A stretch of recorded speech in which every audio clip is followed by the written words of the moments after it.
Hello movie nerds, and welcome back to Cinematic Sarcastic, a podcast that talks all things movies and television.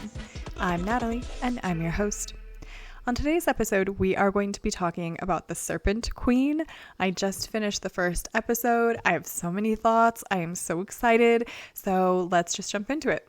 So the first episode of the Serpent Queen has a lot to do with her kind of beginning to tell her own story. She is telling it to a servant girl that kind of comes to bring her breakfast. At this point, it is 1560, I believe, and if you know any general history of Catherine de Medici, she's pretty scurry at this point.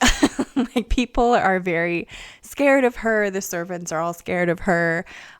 Even the guards outside of her bedroom refuse to go in. She's definitely made a name for herself by this juncture in her life. The servant girl that goes in to deliver her breakfast is a very talented actress. I was very pleasantly surprised by her portrayal of the character.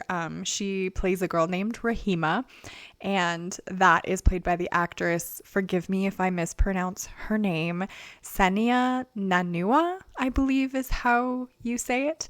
She's stunning, and she kind of has a similar air to her of how you see Catherine de Medici when she is younger. And this is kind of what sparks the whole first episode, is that Samantha Morton, who plays Catherine de Medici, and I cannot even express how much I love Samantha Morton. She kind of recognizes in this young servant girl, oh, you have a lot of the qualities that I used to have when I was, your age. And so she starts kind of telling the story. Oh, you don't believe me? I also was kind of, started out at a disadvantage in life. Now, I know that The Serpent Queen was based off of a nonfiction book about Catherine de Medici. They have taken some liberties in the television show, as I think should be kind of expected. Most of the time when they do a television show that is of a historical figure, be it Queen Elizabeth or King Henry VIII, what have you, they do tend to change a lot of the facts to kind of make it a little bit more entertaining. I will say, so far, there have been some things that you can definitely tell they've changed. I think they changed what her parents died of and in what order her parents died.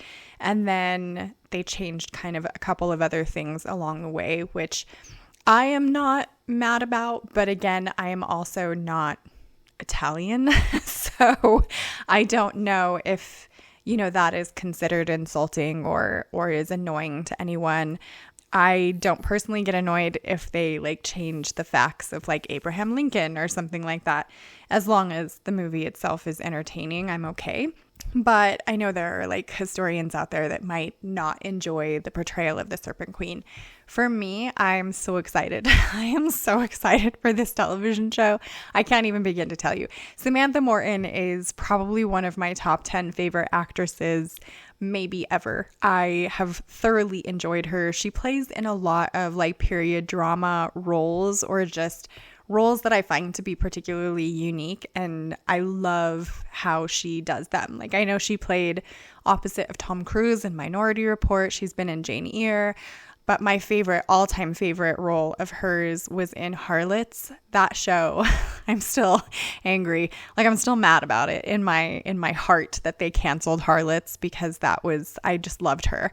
I loved Samantha Morton's character. I loved her portrayal. And that's really what made me the most excited about The Serpent Queen, is because I figured that the two characters, the role that she plays from Harlots and Catherine de Medici, in terms of just what the character was, probably would be fairly similar to one another, in terms of just that intelligence level and kind of building her life based on intelligence, not based on anything else really, that she did really well in Harlots, that I knew she was going to be able to bring to the screen in The Serpent Queen, and she did not let me down. I am very excited for this season. I'm very excited to see what else happens.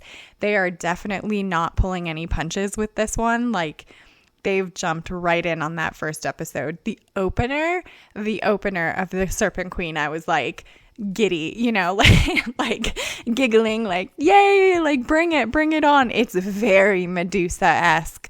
Or just like, you know, you can tell it's going to be a fun ride just based on how like the series opens. So definitely would highly recommend The Serpent Queen.